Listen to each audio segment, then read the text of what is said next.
Good. Are we on, Daniel? Yeah.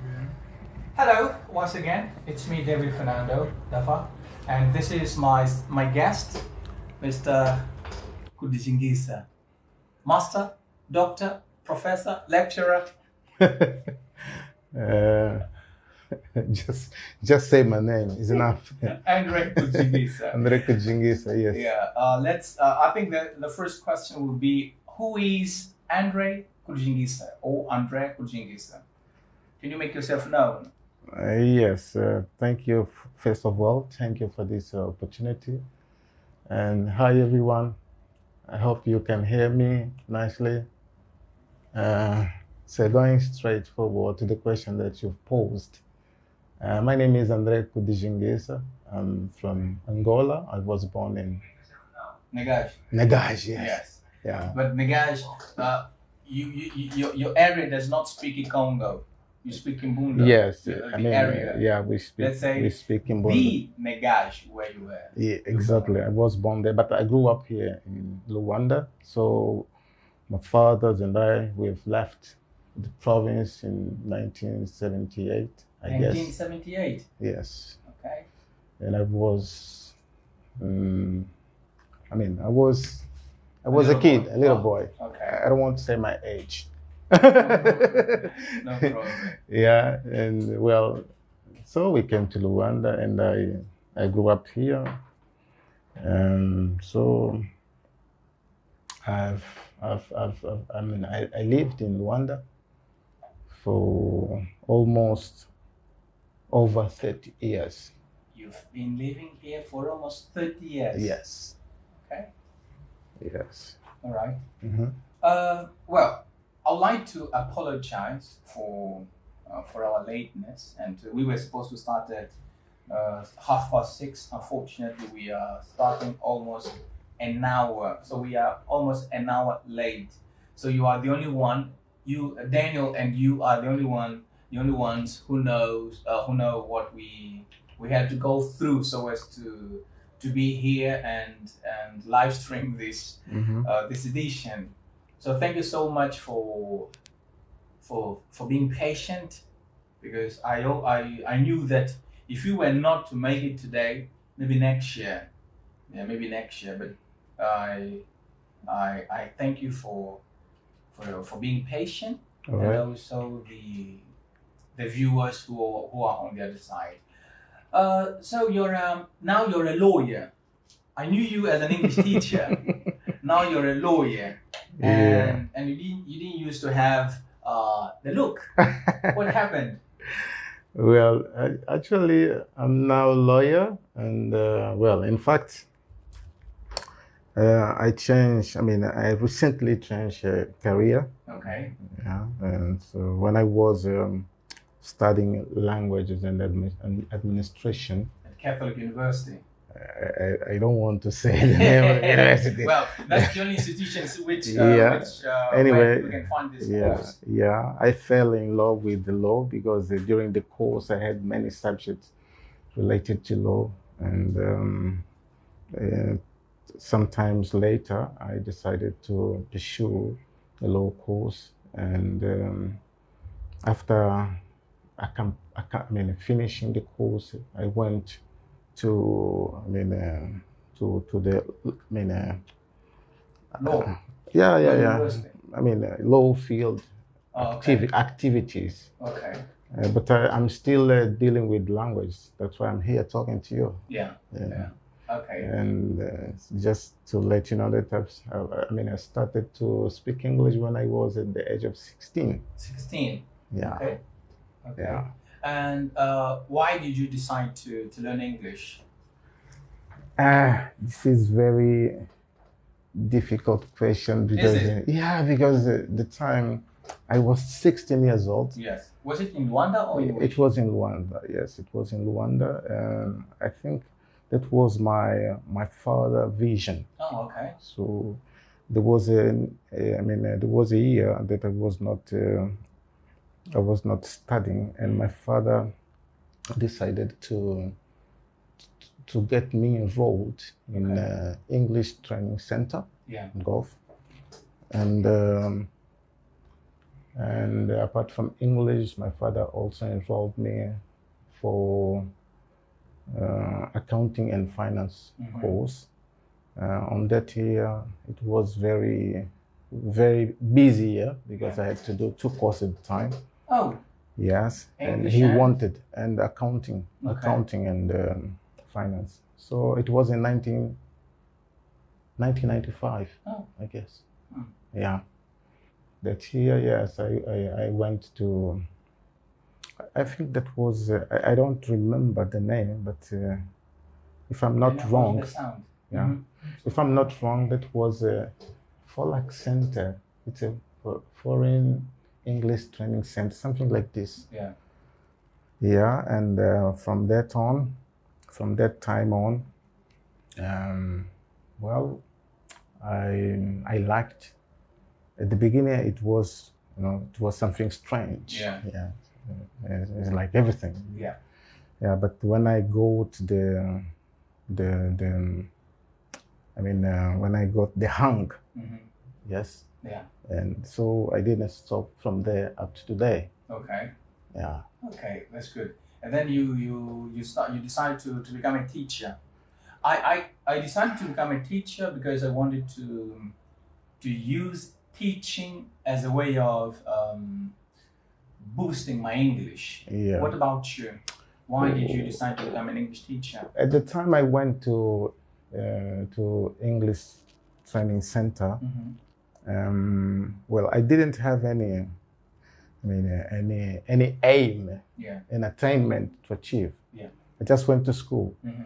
And on the first year when I finished, the first year, there was an invitation. Yes. The center, the school principal invited us to start assisting, the main teachers. Yes. But it didn't last long. Okay. It was just a couple of months, like 3 months. Yeah. And then there was a very particular opportunity. Yes. In which some of us were invited, to join a security company, in which we were. Do you know this boy? Which guy? Geraldo. I think just by picture. Let me see. Don't worry. Let me just finish. So we were invited to join a security company to work as a security guard at the main gate. Really? Yeah, in the, I think it was in, that was United Nations Verification Mission field. Okay. It was Unaven there, Villa Espa. And we were invited to be a security guard, but they were just hiring those guys who could speak English. Yeah. And I was a lucky guy. One of them. I was one of them. Yeah. Yeah. So, and then it was, I started working, and the gate. The main task was really logging or registering the cars' plate numbers. You know what I mean? The plate numbers. Yes. Exactly. And during that time when we could speak to those drivers, those UN staff. Yes. Yeah. So there was an opportunity to interact with them, talk to them. Yeah. Because of that, they knew that we could speak the language. The working language, English was the working language at the time. So we were given, not only me, but some of us, we were given different tasks. Okay. So then I left the main gate and we went to, what is that? A communication center. Telecommunication center to work as radio operators. Oh. So it was a promotion. And you were promoted. Yeah, it was promoted from security guard to radio operator. Yeah. And live. So don't worry, don't worry if I'm not looking at you. No because problem. I'll be talking to you and also replying to some comments. Take it easy. Some questions. Take it easy. Yeah. So, and from there, what else happened? And then it was just, going to work, Yeah. And the mission or the main task of the communication center was to establish communication with all UN staff, all UN, what is that? A convoy to the provinces. Okay. Oh, you also have this experience. Yes. I remember you. I heard that you worked in Cabinda.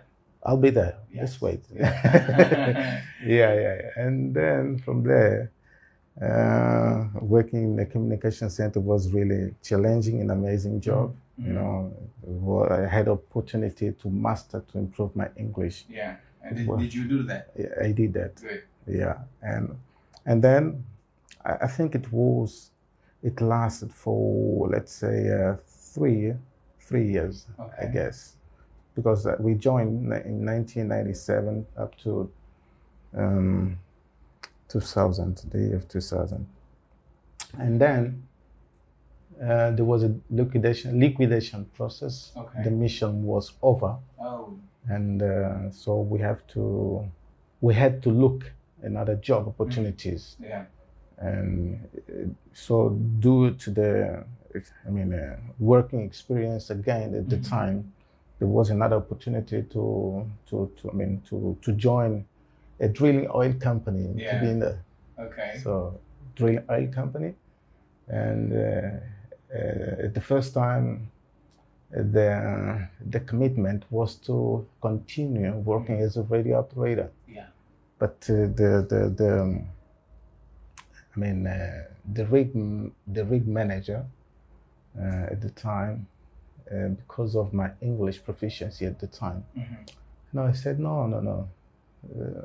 At first, we wanted you to be working as a radio operator, but you will no longer be a radio operator. Wow. So let's send you overseas so that you get more technical abilities and to come to work as a rig training safety coordinator. Rig training? Safety coordinator. Oh. So it's, in simple word, we call safety man. Wow. Yeah. So then I went to Europe. I will not say the country. No and problem.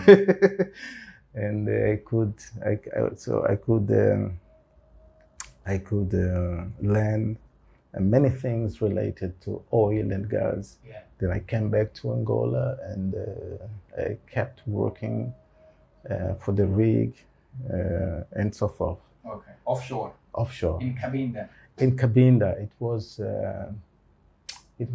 from 2000 and on. Okay. Let me say so. Okay. Yeah, and then from there, what else? Come on, my wife is calling. And then from drilling oil company, then there was a need to shift. Because I had some personal issues to deal with. I could no longer keep working for drilling oil company, and then I got another job. Okay. That was a position, UN mission, not UN mission, UNDP. Okay. Yeah, I was holding an admin position, admin assistant. That was the position. Yeah. And from UNAVAN upon, well, there was a certain period in which I could have my skill enhanced or mastered, such as I had to study international human resources. Okay. Yeah, it was an international course that I've done with the Cornell University. Yeah, it was really amazing. And then at the same time, I was having my degree in language and administration. Okay. What about the Statistics Institute? You work. How did you? What did you used to do there? I thought you had a degree in statistics. No. By the way, how many degrees do you have? You might have 2 or 3. Daniel, he loves hating the books. Yeah. He loves that. Let me just say. He's always encouraging me to go back to university. Go back to university, please. Yeah. He's my source, one of my sources of inspiration. Really? Yes. Thank you so much. Yeah. And when I decide not to go back to school or to university, he goes after me, brother David. Yeah, because please go back to school. You need that. Yeah. So well, in fact, I joined the statistics. I was invited by the principal, the general director of the institute. In fact, that was a temporary work. Okay. You know, I was not part of the. I wasn't the team. I was not staff member. All right. Yeah, I was just because there was wait, hello for you from who? From one of our guests from Mozambique. Okay, thank you so much. Unfortunately, one of our viewers from San Tome is having some problems with electricity. No problem. Yeah. So tell him to try again. Yeah. Yeah. But this might be a nationwide problem. Okay. Yeah. I mean, Statistics Institute was just a short period. Okay. You know, short-term contract. And then I had to decide. Then also because of my language skills, I was invited. Not really invited. Is that invitation? Was that invitation? Yes. Then I joined the public institution to work with, which I don't need to say the name. Yeah. And so forth. Okay. All right. And after that, you went to the institutions which you don't want to mention the name. Exactly. Where you were doing you did what's that? English language administration and translation. Exactly. Okay. Now from English teacher or English. Oh, let's go to is that Alpha Shao? Yeah? Come on. Is it still standing? Yeah, that's a private business, which we don't need to mention here. It's yours. You have to. It's yours. Yeah, but let's just focus on. No, we're talking to you. Otherwise, we may take so long. It's an hour and mislead our viewers. No. You are not here. You are here not only to answer our questions on law. You are here to answer our questions on teaching, translation. Have you ever worked as a translator, like official? No, I haven't worked as a translation. Officially, as a translator, no. I've never been an official translator. Okay. But I have studied translation and administration at school. Yes. What was it like? Well, it was really a challenging course. In fact, let's say that translation is extremely different from interpreting. Okay. When we translate, the action of translation, I mean, is so we got support from books, dictionaries. You know, we get help from those translation tools. Yeah. Okay. So when we translate a text from a language to another. Okay, so we still have time. We do the translation we call a friend. We do the translation on our path. Yes, and that's not a big deal. Okay, the really big deal is interpretation. Okay, in which should come and tell us. No, but he is very professional person. He knows. I mean, he lives, he sleeps, he eats. He breathes. Interpretation, translation. Okay, but it's a nice job too. But I finished school. I finished university with a degree in translation administration. But later on, I divided. Okay, I shifted. Okay. and I left languages Yes. translation, and I Focus joined. on Yeah, I law. focused on law, in which I'm now working. Mm-hmm. Okay, but it's really a good place, a good field, Yeah. in which I advise those languages lovers to search, to do their best to improve or to master their language skills. Okay. Mm-hmm. How useful are you already working as a lawyer? Yes. Okay. Have you defended a case yet, or have you had a case yet? Of course, I've been acting as a lawyer. I've been practicing. Yeah. So you've been practicing. Yes. So when did you first practice your My first Yeah. experience, Yes. it was 2 years ago. Okay. But it was like an essay. Okay. Yeah, it was. The case was, related to crime. Okay. Okay, in which someone was caught by the police, and was taken to the court to be judged. To have a brief judgment. Okay, and we call it in Portuguese julgamento sumário. And so I had to defend, the accused person. Did you win the case? So did you lose it?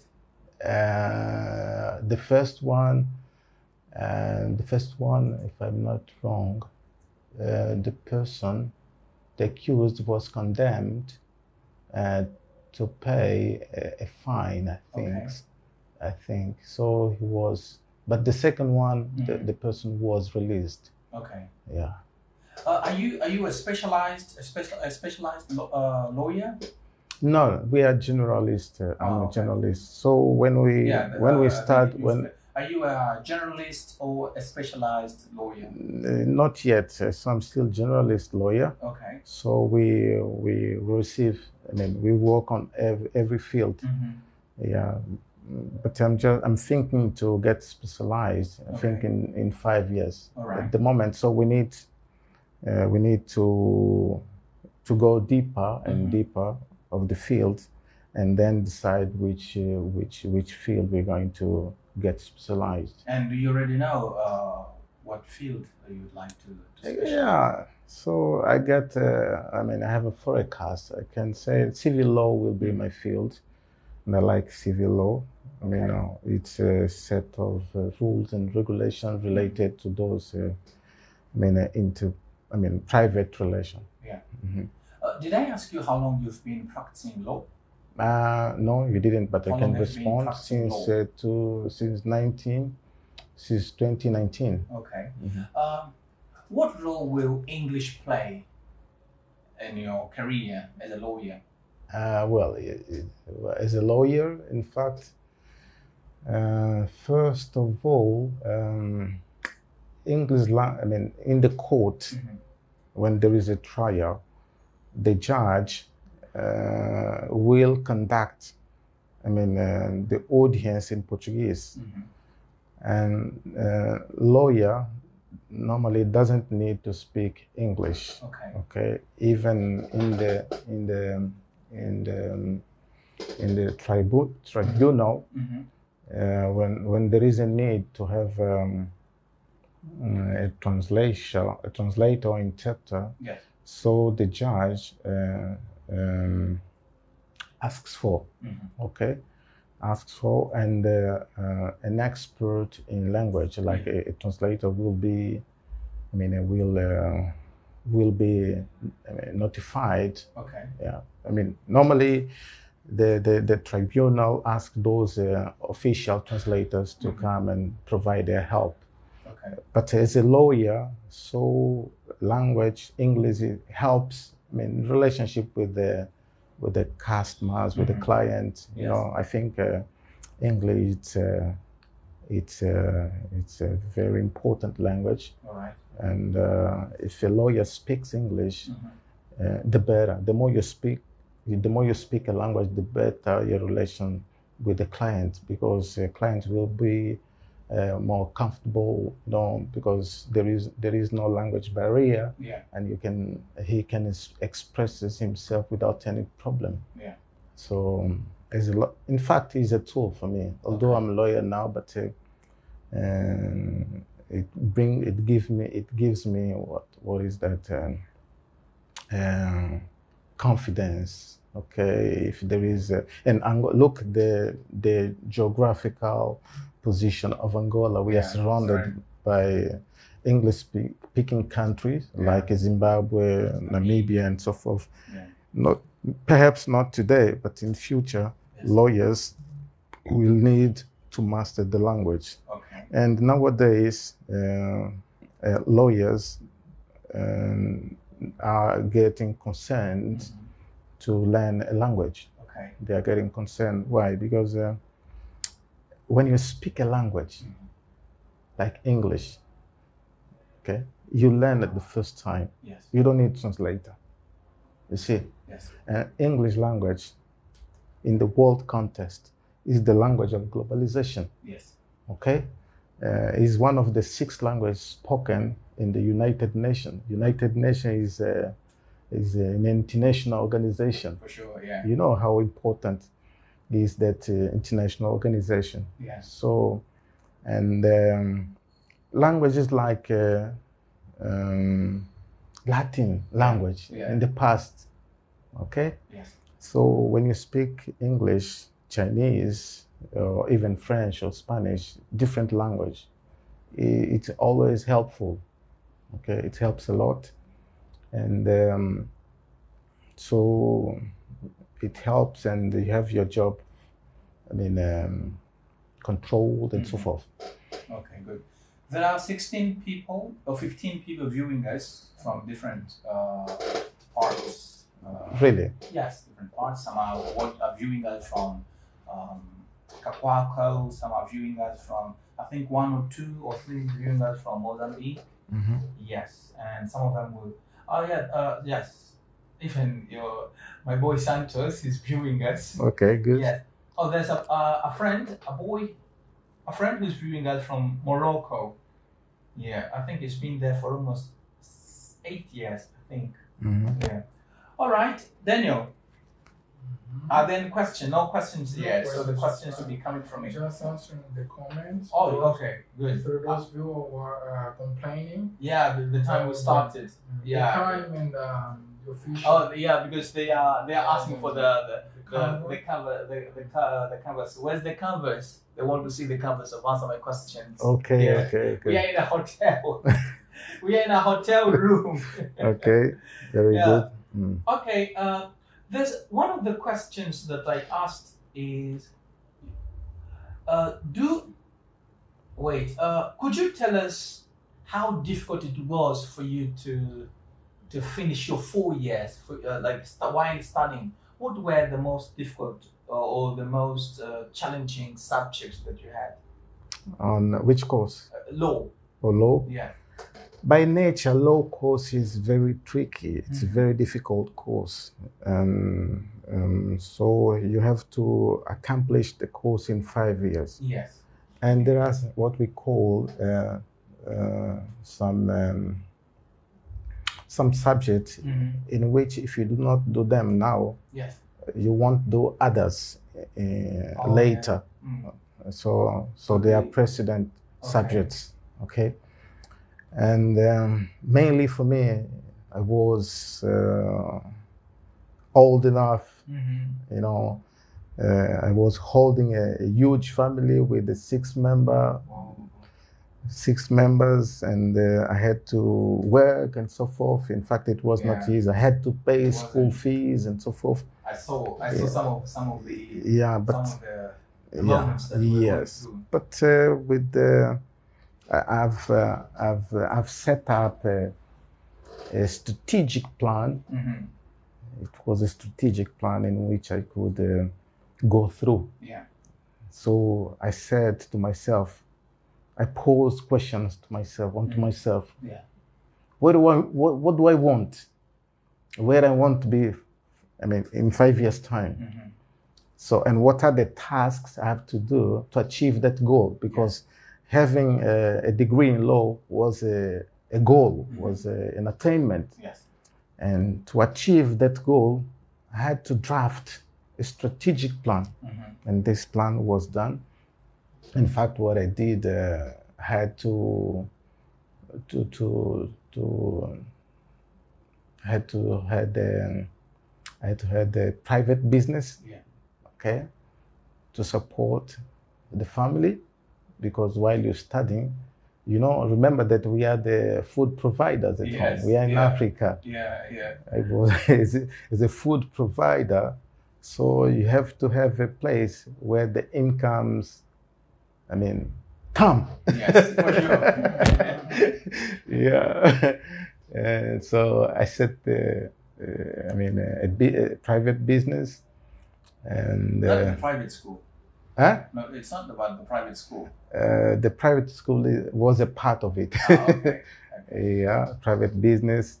And why don't you want to talk about your business? Maybe you can. It might be good. Yeah. Okay. If you want. If you want. Yeah. I mean, my private school. It was a primary school. It was built in 2003. Yeah, it's now, I think it's 20 years old now. Yeah, 20 now. Yeah, this is 2020. Yeah. 2020. Yeah, 20 years old now. Yeah, in fact, that business started in my house. Yeah, in my yard, play yard. Piamata? Yes, close to Piamata. Yes. So we built the school with the 3 classrooms simply, and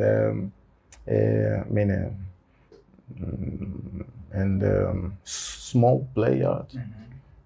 And then, but before building in our house, so we had rented a house in which we started the school.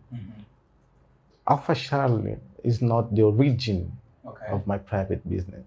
First of all, we had rented what is that? We rented a house, and we had no means. We had no means. I mean, money. We had no enough money to run the business. You know what we did? No. We just had ideas, but no means, no money, no anything. No, I mean, no chairs. Yeah. So there was a vision, and I was leading the vision. And we went to a neighbor. She had a place. The place was not being used. That was, free. The house, 4 rooms house, was empty, and we talked to the landlord, and we suggested to rent the place. And we were honest. We said at the time, we don't have money. And she asked, how are you going to pay? No, let me just start the business. Let it get started, okay? And in 3 months' time, we pay you. Hopefully she accepted. So she was a very good neighbor. Yeah, very good neighbor. If she was like one of those neighbors who... Yeah, so then we went to a market at Kikolo, and still with no money, we spoke to a wood factor, a wood factor, and we spoke to the owner, and he could make some seats, timber seats, without any back support. Yeah, he made the boards. Yeah. And even the owner of that factory said, how are you going to pay us? No, right now we have this project. We don't have money. In 3 months' time, we come and we pay you. And so you were lucky. Lucky guys at the time. And we brought him 2003. 2003. Okay. We brought the man to our houses and knew where we were living, and he believed on us. Yeah. And he provided the seeds, the board, and the business Yes. started. So, and at the first, that was not officially. Yeah. It was Kudijingisa. Longisa. Kudijingisa. Longisa. Yeah, it's a Kimbundo. Umbundu. Okay. Yes, yeah. And then, so the business didn't go well. Okay. Yeah, so we had to close. Oh. Yeah, because there was the shareholders did not understand themselves. Okay. Oh, did you have partners? Yeah. You were the only one. No. At the first one. Yes. Yeah. Okay. It was a partner project. Okay. The shareholders did not understand themselves, and the business stopped. So then, individually, particularly, I decided to restart a personal business. Yes. That's where officially came from. Okay. Mm-hmm. All right, that's good. And how different is it now? 20. You started it in 2003, and this is 2023. 20 years. So what can you say about the business? So there was. How different is it? Well, so we started.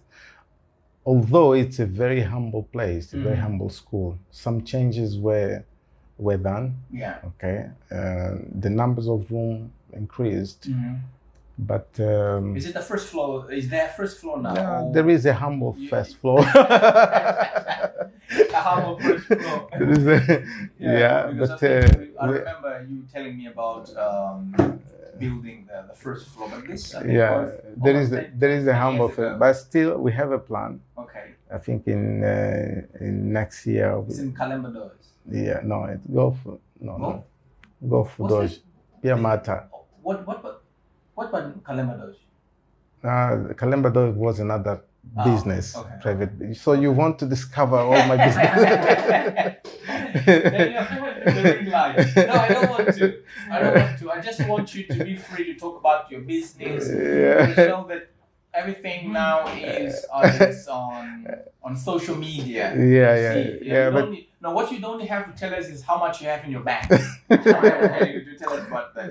David. But everything which is related to your business, you have to talk about your business. My school is in Piamar, the GoFund. If you want to enroll your children, join us. Yes. Yeah. You have to advertise the business. Yeah, no problem. Thank you, David. Yeah, but so we are I'm still. your younger brother. I see. I know. Yeah, but we are just working hard so that we get some improvements shortly. Yeah. I think in a couple of months later we'll be doing some reforms. That's good. And to get that, to bring new image of the place. In fact, and officially now, I respect that school because there are many guys who already bachelor degrees. Got bachelor degrees. They came from officially. Wow. So we cannot underestimate the place. Yes, that's the point. Yeah. Okay. I'm happy to know that. Uh-huh. I'm happy to know that. Do you also teach English for specific purpose? Yes, I do. Anyway, I have to say. In fact, apart from being a lawyer, I don't like to say I'm a teacher of English. You know why? Because it's not your specialization. I didn't go to ESED like my brother. You've always told me that. Yeah. David, I'm not a specialist. I didn't do English. I did English, language translation and administration. Yes. So I'm not a teacher. I'm not an English teacher. Yeah, you could although call I me. work as an English teacher. Yeah, you could call me. A manager and so forth. But anyway, but not the teacher. Not the teacher. Yes, in fact, because of English. Or... Yeah. What I normally I do I do share, not teach. I do share. Due to my huge, working experience. Yes. I lecture English for specific purpose. Yes. At university level. Okay. Okay. Like I lecture, what is that? English for accounting. Okay. Yeah. English for finance. Okay. English for HR. English for human resources. Wow. And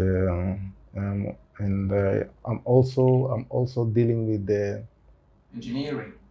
English for ITC. Oh yeah. Oh yeah. English for information. There was a comment here. Yeah, English for information technology and communication. Yes.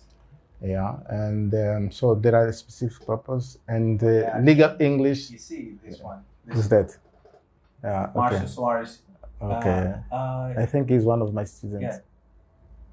Mm-hmm. I'll be waiting for this. Okay. English for ITC. Okay, exactly. ICT, but ICT. you wrote that. Yes. ICT, yeah. Yes, ICT, yes. Yeah, Might English. be one of your students. Yeah, information He's technology. Also, I think he's a Seventh-day Adventist member. I think. Yeah, I think. Okay, it's English for information technology and communication. Normally, it's all. It's technical English. Okay. It's all related to technical English. Mm-hmm. Normally, we go through the uses of English. Okay. On everyday basis. Okay. So we study how the computer is set up. Okay. The motherboard, the keyboard, all these technical issues. Yes. So we talk about input devices, storage devices, all those things, internet, graphical and users. Lots of things to tell us. Of course. Yeah. I love the way you talk. Yeah.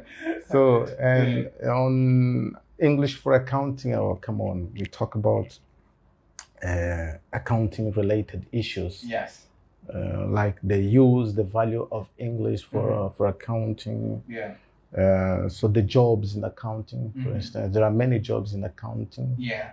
Most of the accounting students, most of them, they do not know how to say the jobs in accounting. But just to name some, so we have bookkeeper. Okay. A bookkeeper is a clerical, is an admin position in which the person is responsible to take care of, all the accounting papers and so forth. Mm-hmm. So we have the accountant himself or herself as a professional, the one who makes the counts and so forth. All right. So we have also a trainee accountant. Okay. So is someone who is starting his career in accounting. Okay. Other positions like internal auditor, external auditor. So we go all these issues. Okay. We talk about tax management, revenue, incomes, all these. Okay. Right. So we compare the accounting principles in the United States of America, in UK, in Angola, and so forth. Right. Mm-hmm. Oh, that's interesting. And about HR is another field. It's another field which is also very important. Okay. So there are many issues to talk about. Okay, starting from advertising a post, the need of a post, advertising, the hiring, the recruitment process, the hiring process, okay, the assessment process, okay, the job design process. So there are many things to talk about English for HR. Okay. When do you start teaching English for specific purpose? I started. What year do you start teaching? 2013. No. What year? When, for example, you work with or you teach English for a specific purpose, and usually when I'm working with I'm teaching in a company, and there are 4 levels from beginner to intermediate. What we do is usually the first level is English, general English. The first level. Usually the first and second are usually general English. But when it comes to English level 3 and 4, I start introducing English for specific purpose. What about you at university? When you start teaching English for specific purpose? In year 1, year 2? It depends of the institution. Depends on which institution you're talking about. For instance, on public institution, which I will not mention the name, they have English, technical English 1 and 2. Okay. On technical English 1, so we just go through general issues like grammars. We talk about your field, phonetics and phonology, and so forth. My field. Your field, yes. And you know what we do on this? No. So we see short vowels, long vowels, consonant, diphthong, triphthongs. And the students, they enjoy it. You know why? Because English, it's not a reliable language. What you see in English, imagine if you have a word, what you read, the text, the spelling is not the sound. Like the word liabilities, it's liabilities, but you have to transform E by I. Okay, for instance, there are many words. Debt, you write debt, but you know B is mute. You do not read it. And and I used to challenge my students on how to pronounce words in English. And the first step I do is to check how good they are in terms of phonetics and phonology. I check the students. I give a time out for them. Each one of them has 1 minute to express him or herself in English to see how strong he or she is in English.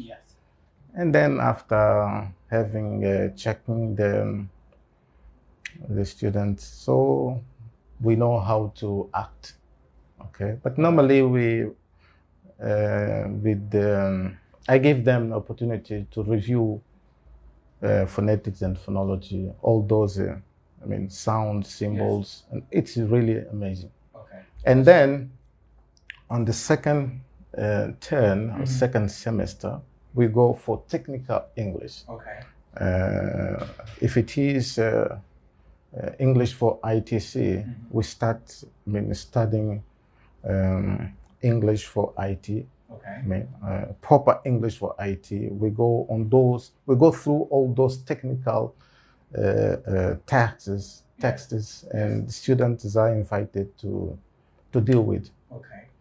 The same way we do when it comes to English for accounting. So we go through general English, we see phonetics, grammars, and so forth. Then we jump to the technical English for accounting too.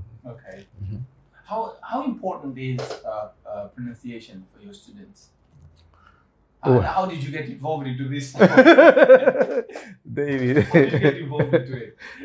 Are you jealous? Because of your field? I'm not. I'm a eternal self-student. I like to study. But in fact, as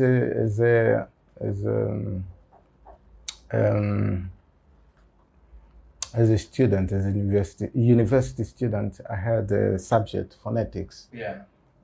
When I was studying languages, I had literature, phonetics, semantics, and so all those subjects related to language. And I fell in love with the field. And then I made researches on the fields. I had the opportunity to see the book of Peter Roach, Phonetics and Phonology.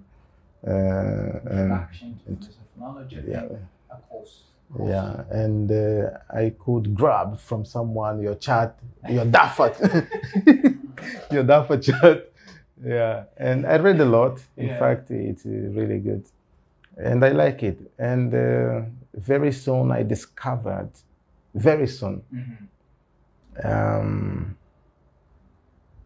Here in Angola, Yeah.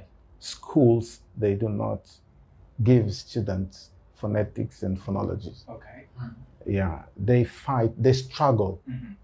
Yeah, when I discovered that, so I said, come on, this is, the key to start from. Okay. Before we go any longer, Yeah. so we have to take phonetics and phonology. Okay. And they love it. No, that's good. Mm-hmm. So you've been teaching it with in your most of your classes. Exactly. Oh. If you talk to all my students, Yes. so no English, not technical English without knowing short, long vowels, consonant, and so forth. They know all this. Okay. Let me just greet this one of my. Why am I going to greet him? Especially him because he's a lawyer. Okay. Yes, he's called Daniel Lambota. Okay. Yeah, he's viewing us from Wish. Oh, very good. Yeah, and he has one of the number one school in Wish province called Mbuta School. Okay. Yeah, so he's got a degree in law. Yeah, he started at what's that? Kimpavita University. That's so good. Mbuta, good to see you on the other side. You as a lawyer. Okay, well, I don't know if he is a lawyer, so I'm not going to say he is a lawyer. Now, so as I'm not going to say that he is a lawyer, I will say he has a degree in law. And this will take me to this question. Who's saying so? This friend is not a lawyer, but he has a degree in law.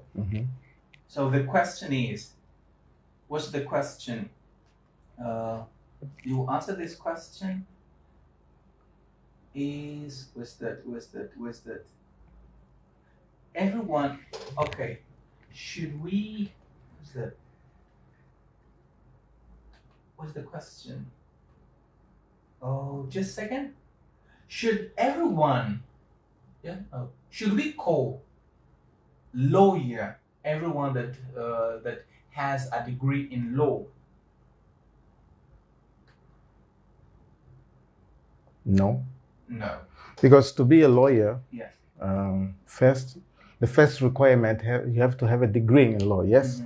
And then... Should everyone who graduates from law school become a lawyer, or is everyone who graduates from law school a lawyer? It's like that, no? Yeah. Should we call? Yes. So two questions. The first one is: should we call everyone who graduates from law school a lawyer? The first one. Yeah, let me just go to this one. Everyone who has graduated in law school is not a professional lawyer. Okay. Okay. So he has a degree in law. Yes. Okay. To be lawyer, there are some requirements to go through. All right. Okay. But the first requirement is to accomplish school, university. You have to finish university, school of law. 5 years, yes. The 5 years. Yeah. There are schools which are 4 years, but in general, 5 years. All right. Okay. And then after that, you have to pass, what is that?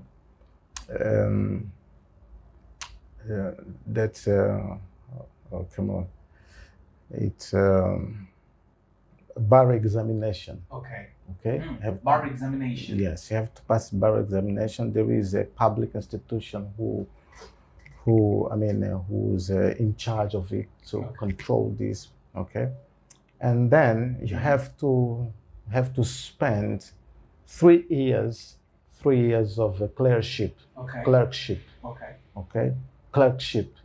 So in which you have to fulfill some requirements too. All right. Okay, for instance, in Angola, you have to, after having graduated in law, you have to pass the law. You have to pass.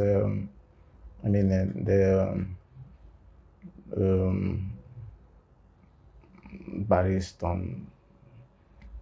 Come on, I forgot the name, but it's a public institution which it's not the bar association, is it?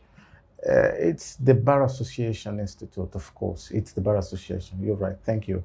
After that, you have to what? You have to spend the maximum 3 years. Okay. On these 3 years, which we call the clerkship, you have to go through, what is that? Seven process. I mean, we call that, well, how to say that in English? It's on the instruction stage, you know, investigation phase. All right. Okay, they're still being investigated to see if the accused person committed the crime or not. Okay, then you have to be sure, you have to go through 8, if I'm not wrong, 8 audience at trial phase, trial stage. You have to go to the court, you have to act as a lawyer, in which you can be defendant. Okay, and so 8. Okay, and how many are there? 15. Yes, 8 plus 7, 15. Yes. 8 plus 7? Yes, 15. Yes. So 8 plus 8 is 16. Yes, yeah. So on crime process, you have to fulfill 15. Okay, and then there is another requirement related to civil. Okay. It's a civil law process. It might be related to, property, marriage, divorce, things like this. It may be related to, what is that? Oh, words are missing. But it's all related to, recognition to those marriage relationship, but not marriage. Okay, recognize them. So in total, 15 criminal process and 12 yes, it's a clerkship. So you have to go through this, and then after complying with all those requirements, you have to write a report, okay, a topic, like a final paper related to ethics. Okay. You can even say another paper. It's another paper. I went through 5 years and then write my final paper. Yeah, then you have to write the final paper. Of course, you have to write the final paper, and then finally the Bar Association will provide you the professional ID card. Wow. This is it. 15 processes. Yes. 15 processes. No, 15 plus 12. Yeah. How many? Oh. It's 27 processes. Yes. Different from teaching. Yeah. You just go somewhere, you do a teacher training course. Some don't need to, and they become teachers. Yeah, but then you tell them you are not a teacher. They say you train the students that you train. By the end of the training, they speak, and mine also speak. So the aim is to make people speak. Yeah. So different from you. Exactly. So to simply answer the question, someone who has finished university or has a degree in law is not a lawyer. Okay. So there are other requirements to go. To go. All right. Now, the second one is, the next one, which follows that one, is should everyone who graduate from law school become a lawyer? Not necessarily. Okay. Because it depends. There are options. Yes. It depends. It depends what you aim. Yes. If you aim to become a lawyer, so you go to the law field. Okay. Become a lawyer. And if you want to become a judge, or even what we call, I don't know if we have the proper name, but in America they say the attorney general, okay. general, All right. which is procurador. Yes. All right. So if you want to be attorney general, so you go to a training. Okay. There is a training for being a lawyer. There is a training for being a judge. There is a training to be attorney general. It depends. Okay. Now, now you say that everyone who graduates from law school may not become a lawyer. What are the career opportunities offered by a law degree? The career opportunities are those that what I've said. Oh, okay. You can become a law teacher. Okay. Okay. You can become like myself.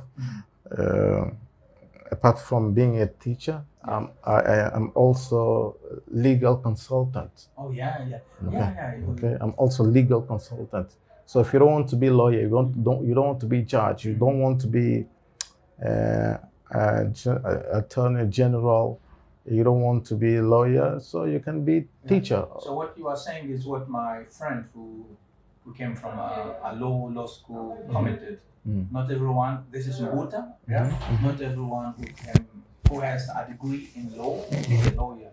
A man who has a degree in law is called a jurist. So a lawyer is one of professions of those who studied law. Exactly. And some other professions of ones who study law are judge. You said that. Teacher of law. A writer. Yeah, writer is also one of them. Okay. Yeah. So these are. I'm not going to read this one. I will just show you because you don't want to mention the institution. Okay. Thank you so much. So he is your, I don't your want students. Master. I don't want to buy then any institution I work with. Marcio. Yeah. Marcio Suarez. Yeah. Yeah, but these are the job opportunities. So I'll refresh you guys. So you can be a lawyer. Yeah. Judge. Okay. General or attorney general. Okay. And what else? Teacher. Okay, law teacher, law professor, consultant. All right. Okay. Yeah, these are the main opportunities. The career opportunities. Exactly. Okay. Now what did you say? Do you also work as a law lecturer? No. Oh, Not now. Not now. Have you ever thought of starting like lecturing? Yes. I'm just how to put it. Let's say. A great point from your guest. Not everyone graduates from a law school is a lawyer. Okay, thank you so much. Teofilo's comment. Maybe in 2 years' time, I'll be acting as a teacher of law because I'm still fulfilling some requirements. All right. I'm just ending up my master program in law, civil law. After that, I'll be comfortable to go wherever I want, mainly teaching. Why didn't you go do masters in management, human resources, or translation? Knowing that you got a degree in languages, good translation, and administration. Yes. Yeah. Well, I think. Has law overcome all those subjects of specialization? What happened? No, it's an option. This question you would what pose. Happened to you? No, you would pose this question. Yes. If I would opt. Oh, okay. To language too. Yeah, if you stopped working as a teacher. Exactly. Yeah. So it's just a name. Okay, it's an option. It's a desire. I think I've set up this desire 20 years before. Oh, okay. Yeah. So you've always wanted to be a lawyer. Yeah, I wanted to be a lawyer, but I didn't want just to be simply a lawyer. Yeah. I wanted to be a lawyer and something else. Yeah. Yeah.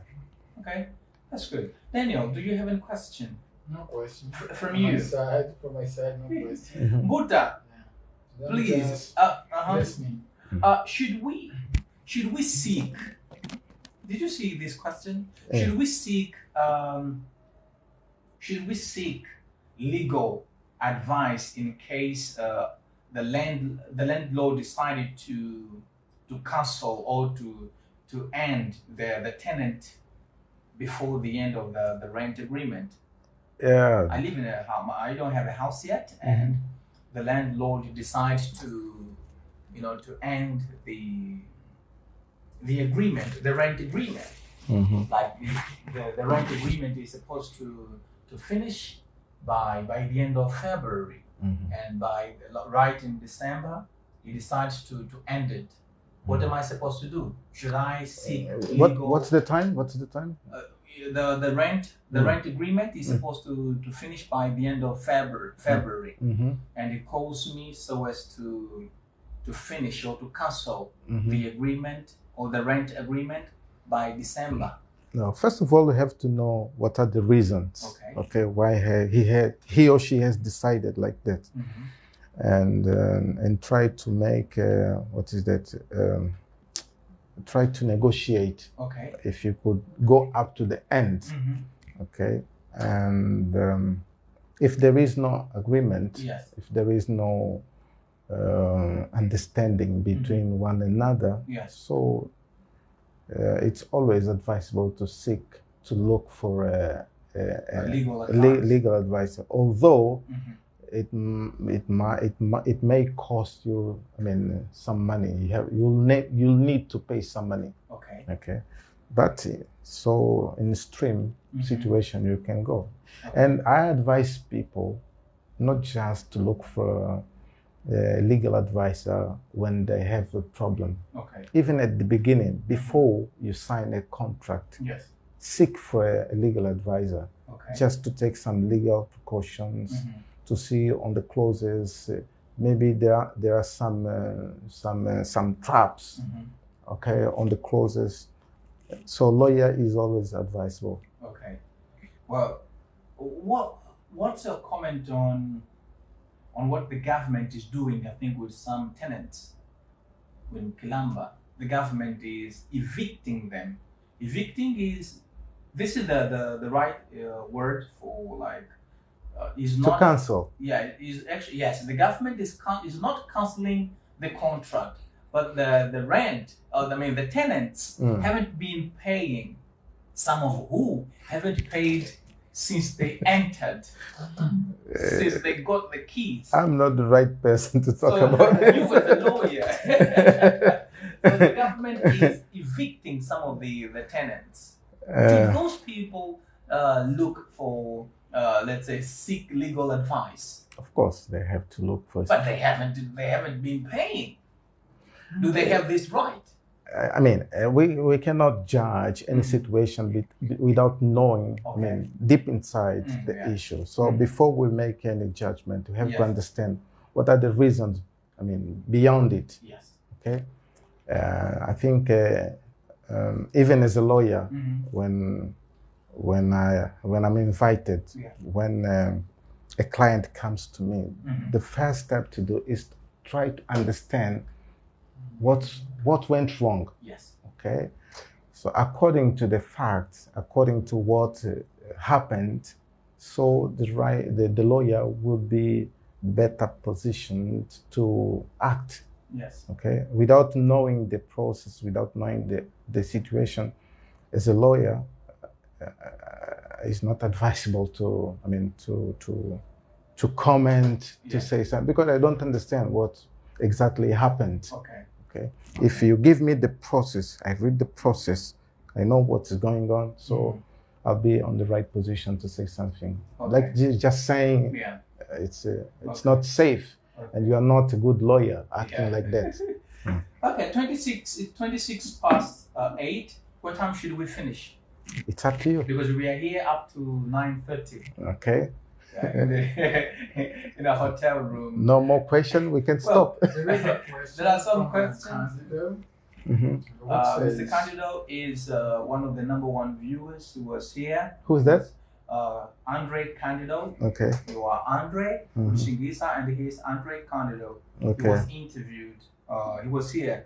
Well, he was on Answer My Question. Not here, but he was on Answer My Questions last week. Okay. Yes, what is his question? The question is, can a lawyer refuse? Not the liar. Can a lawyer refuse to present the client if he believes that the prospective client is in the fact guilty of committing crime?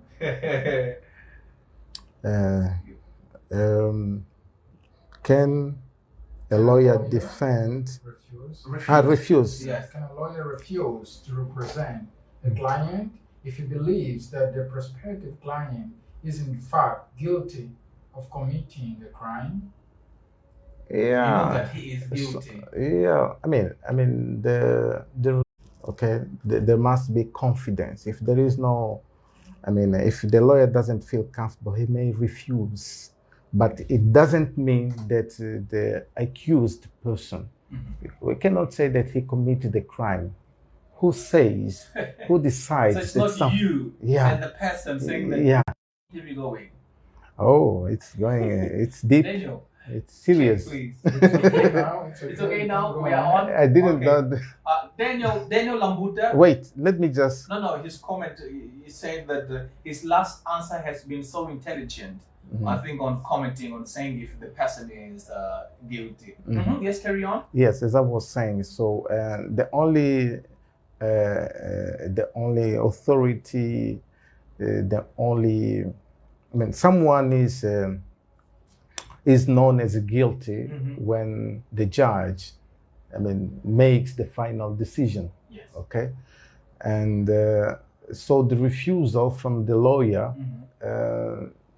may not be because someone has committed a crime. No, Yes. the refusal must be something else. Maybe there are some eligibility. Okay, eligibilities, or because everyone has the right to be defended. Yes. Okay. Even being guilty. Even being guilty.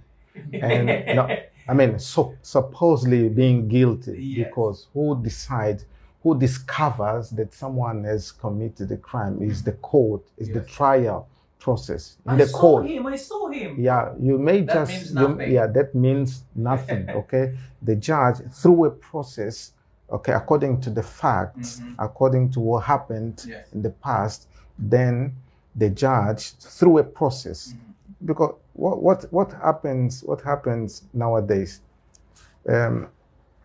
people may simulate, okay, that he's the one who robbed something, but in fact he's not the one. Yeah. Maybe he's just hiding someone else. Okay, even if you saw him, if you cannot prove that this person, is the one who robbed your luxury computer. Yes. So until the judge tells that he's the guilty and gives, the penalty, so he's still seen as innocent. Okay, still seen as innocent, and everyone has the right to be defended in court. Everyone, Yes. guilties, non-guilties, okay, because it's a fundamental right. Okay, it's a fundamental right. So, as I said before, the refusal, the excuses to refuse might be or must be something else. Okay, even the accused person, Okay. it might be defended on the Okay. court. Yeah. All right. I still have a question, Yes. What go is ahead. that? which is number 2 from Ah, Mr. good. Candid as well, which says, many people do not seek legal representations due to the high fees lawyers charge. What do you think should be done to overturn this issue? Our legal system forecasts these situations. So all of us who have the right to be defended. Okay, no one is left apart. Okay. No one, even rich men, poor men, we are all citizens, and we have the right to be, to be assisted by the legal system. There are legal mechanisms in which someone has to follow. For instance, if you don't have money to pay a lawyer, so you have to go to the bar association. Okay, it's a public institution, and you write, say that you need a help, you don't have money, okay, and the bar association will provide you a lawyer. Okay, because all the lawyers are enrolled. So the Bar Association has has a all lawyers list in which he may point someone to act as a lawyer he has the lawyer's profile. Exactly. And areas where to find them. Exactly. So no one is left behind or apart without being defended. Okay. Yeah. All right. That's good. Wow. What else? Daniel. No more questions. No more questions. Yeah. I think Mr. Zanshi or candidate is still thinking on the next questions. Buddha, do you have any question? Because we still have time, but we can leave. My guest is a very everybody's busy. Yes, everybody's busy. Even unemployed. We are all busy. People are busy. Exactly. Yes, everybody's busy. Yeah. But yeah. Is there a but? Yeah, there's a but some are busier. Some are busier and some are busiest. The busiest ones. Yeah. So you are busy. You are as busy as bee. Yeah, he is as busy as a bee. I know that. So, okay. But we can go. How will you handle conflicts of interest?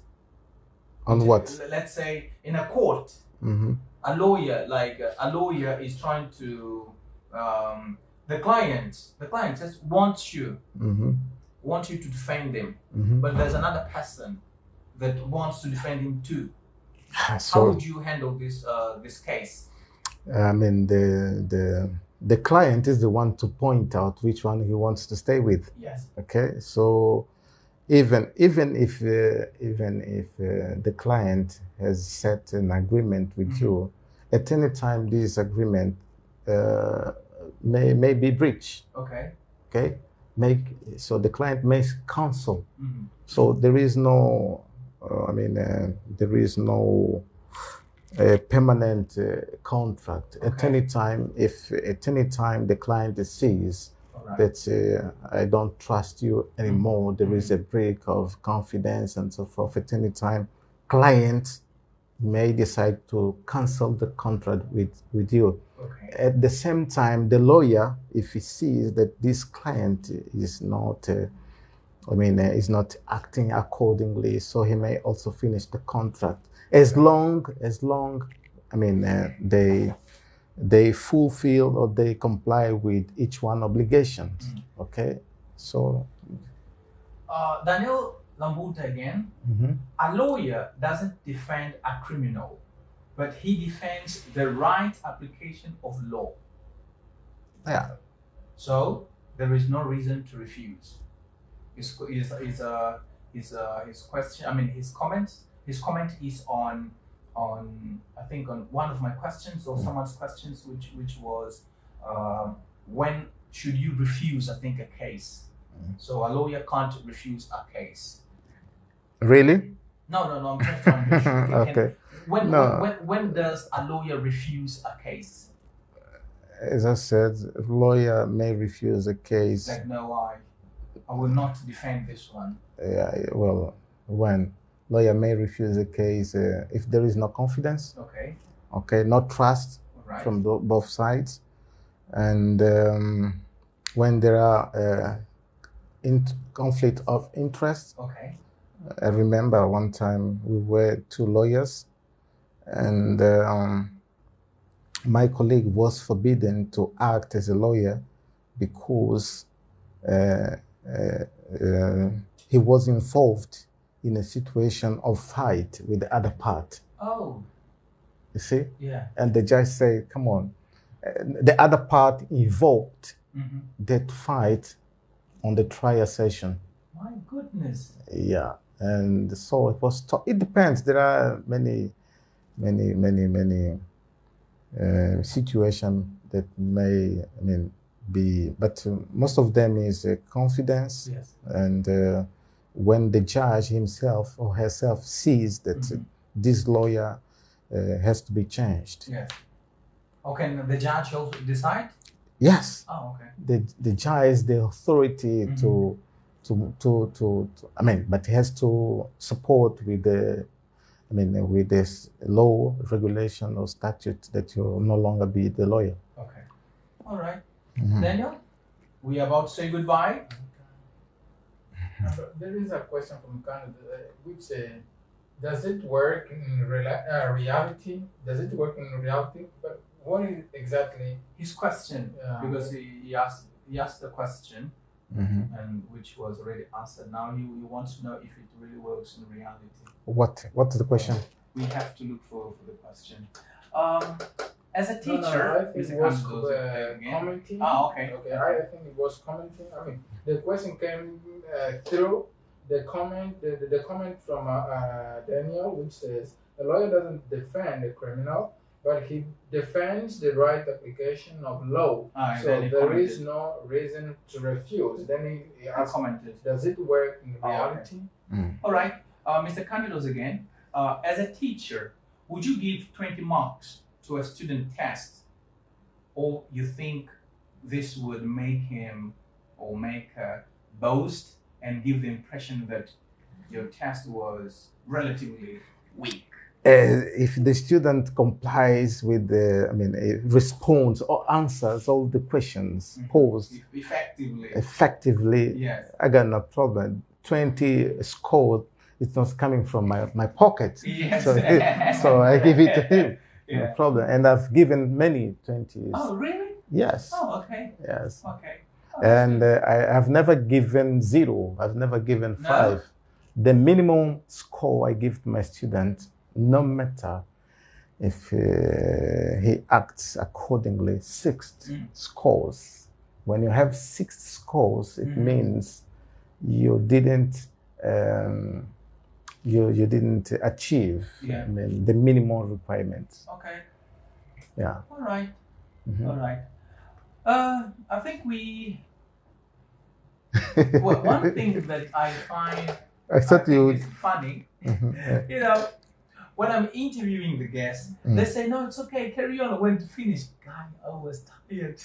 I asked the interviewee, "Can we carry on? There are some other questions. No, we can carry on. When we finish, no, I'm okay. I'm comfortable." Well, I think 2 or 3 guests told me, "Hey, David, I was tired, guy, and you were still asking questions." I'm okay. I'm okay. Okay. I feel comfortable. No problem. All right. Let's No, go. the problem is tomorrow's Monday. Okay. Yeah. Yeah. And unless you want to pose a question, you both. I don't have questions. I'm still on my.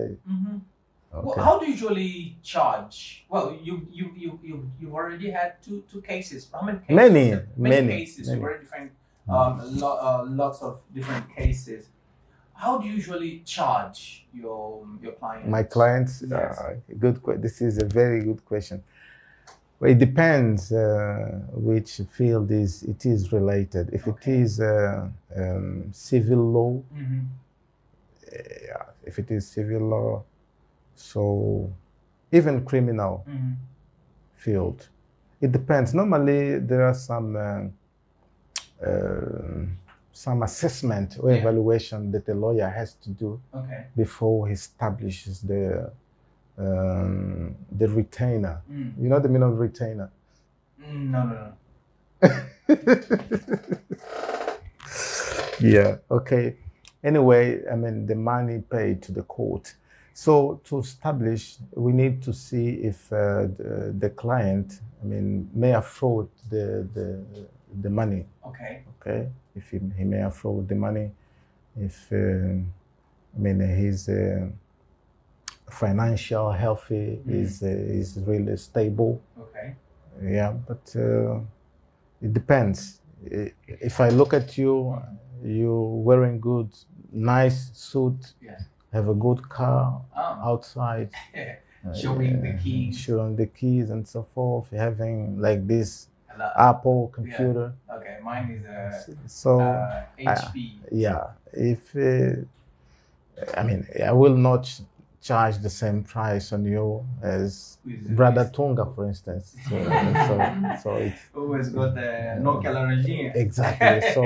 So we need to differ. Yeah. So I mean, how strong enough the client is financially. Okay. Have you ever dealt with a divorce case, or a case which was related to divorce? Mm-hmm. Sure. Yes. Yeah. I've been there. How was it like? Well, it How was like no. How was it? Yeah. How was it? So it's the end of a marriage relationship. In fact, so the plaintiff, I mean the demandant, or the one who asks the divorce. Yes. In each one, okay, maybe I mean the spouse female or spouse man or spouse female. Yes. It depends. So when someone asks for divorce, so no way back. So it's an imperative. What the judge do, what the tribunal does is I mean, to give them 3 months, 3 months or 90 days time, so that they may think twice and they resume the relationship. Okay. But if there is no, I mean, if there is no regret, so the judge has to proceed with the process. Okay. How would you feel? We're still looking at the divorce cases. How would you react to those situations where one of the partners goes to seeks a lawyer via your service? You go so as to you go to the judge, and then after the case, one of them, they get divorced, and some years later they get back. They react. Yes. No problem. They are free. How would you feel? No, it's normal. It's normal and it's good. Yeah. Because it's normal and it's good. Exactly. Okay. As long as they react, they feel that okay, let's overcome our problem and let's keep together. It's okay. Okay. But if they decide to not stay together anymore, so it's their right to decide that way. All right. Okay, then you're smiling. Okay. And the fourth question from Mr. Kudijingisa is: Have you ever been in the court with one of your former students on the other side? No, I've never. Fortunately. But in case I had. In case I had been, it's normal. We act as a professionals, because I mean, something is a relationship between student, I mean, and professor at university or in the classroom, and the other thing is the relationship with the professionals in the court or in the tribunal. It's normal. So each one will act accordingly to the law, to the regulations. No problem. And the other one is: Have you ever been in traffic stop? Have you ever been in traffic stop interaction with a law enforcement officer, and you had to use your knowledge of the law to defend yourself? No. Have you been in traffic stop? Yeah, many times. Well, unless if I'm coming from the tribunal, okay, I can identify myself that normally when I'm coming from a trial session or audience, normally I used to, hang my uniform in the car, and I don't need to say anything. They just look. Normally I down the windows and they see. And if they ask me any card documentation or personal documentation, I provide without any problem. And as a lawyer, I have to deal by example. Okay, I cannot, although I got some rights on that, but I cannot abuse, those rights provided to the lawyers. Now tell me, what happened to your hair? Why is this? waiting for this moment. Yes. Trust me.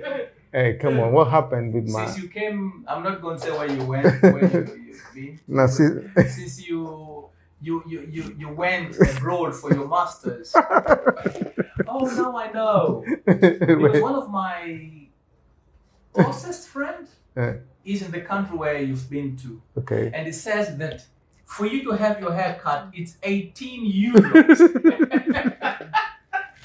That's one. Yeah, is that one of the reasons? One of is that an 18 euros is a lot in Angola.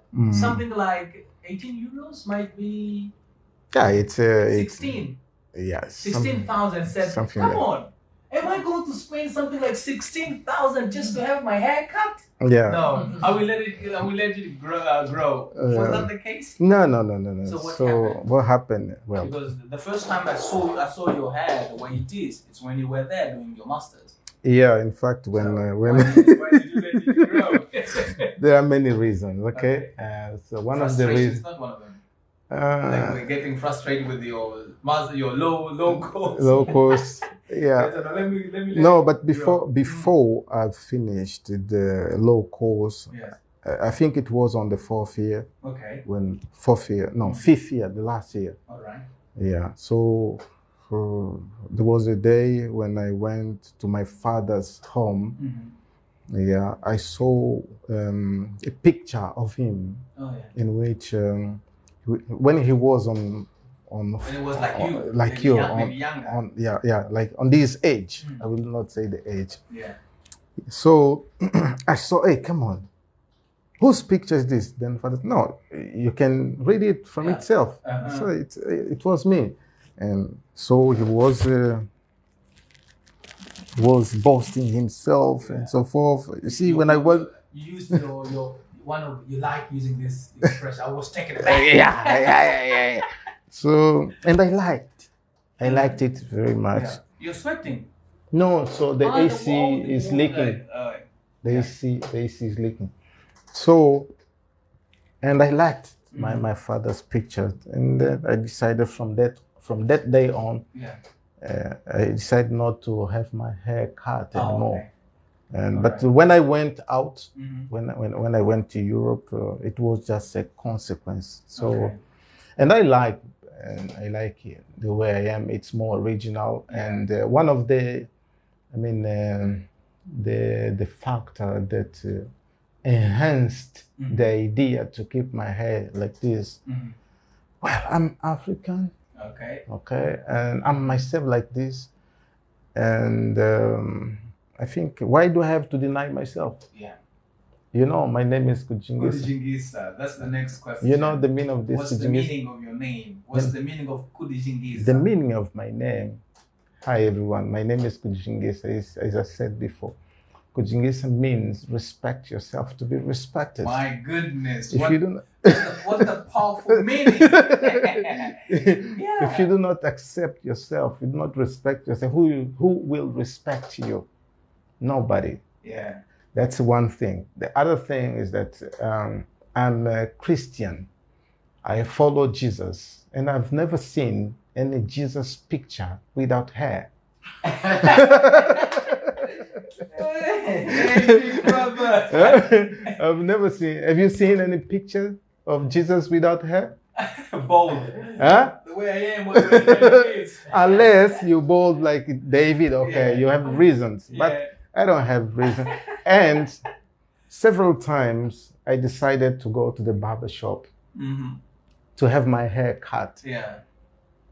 And I used to say, my wife, my children, I'm going to the barber shop or to the hairdresser, whatever they call. And they said, no, you don't need. You're okay like this. Okay. We love you like this. Oh, that's good. Just keep like that. That's good. And there was another time in which I ran away from them. I wanted to take them in the back. Yeah. I wanted to surprise them. But when I entered the barber shop, hey, what are you doing? the barber cutter, The the hair cutter in case, the hair cutter said, "Cutter, you don't need. You're okay like this. What we can do, just some arrangements, some, let's just And the way it is called tata fish, that's another thing. When one day I made a survey onto my students at university, and I told them, I got an advice from them. May I come on Monday with my hair cut? They said, teacher, we will run away from you if you cut. Really?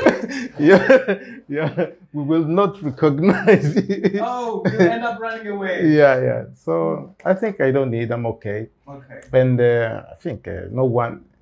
People have to stop. We are on 21st century, 21st century, so we need to avoid discriminating people because of their hair, because of their skin color, and that's not. I mean, it's doesn't make sense. Okay. So we have to assume. So you're against that? Yeah. Against those director of studies, or against those principals who've been sending the students home just because of having long hair? No, that's not need. You know why? And that's a discrimination. How come we have? I told you I will not tell you about other person. Jesus. Yeah. Although if I point out some high-ranked people, then they will start judging us. But look at Jesus. So Jesus is there. Why? When we go to church, we are advised to follow Jesus. So I'm just following Jesus. Full stop. Yeah. Okay. All right. It's 6 to 8, 6 to 9. Okay. Brother, I call him Brother Kudijingisa. We used to go to the same church. Unfortunately, I ran away. So we are waiting for you there. Come back. Yeah. One day you'll. Big brother. It was a great pleasure to have you here. It was difficult. I see. It was very difficult to have you here because I know that you are as busy as a bee, and you accepted to come to your boys program and so as to be interviewed. Yeah. You know, as you said, that's support. Yeah. Because if you as my brothers don't come and support me, who will support me? In fact, you'll be just right there coming as Putanda Cementi. Yeah. What's that? What is he doing? Yeah. In fact, I recognized your effort, and this is how life is. So in life, in order to achieve our goals, in order to achieve our attainments, an effort has to be done. If we do not act, who's going to act on our behalf? Yeah. No one. Yeah. So we need to do something. We need to work hard. The single step you make will be recognized one day, and you on good way. Keep working hard. And just to recall you, I came here not because you invited me. No. Yeah. I came here because one day I saw your podcast. You were interviewing, I think. It was Gangsta. And yes, it was really amazing. Yeah. I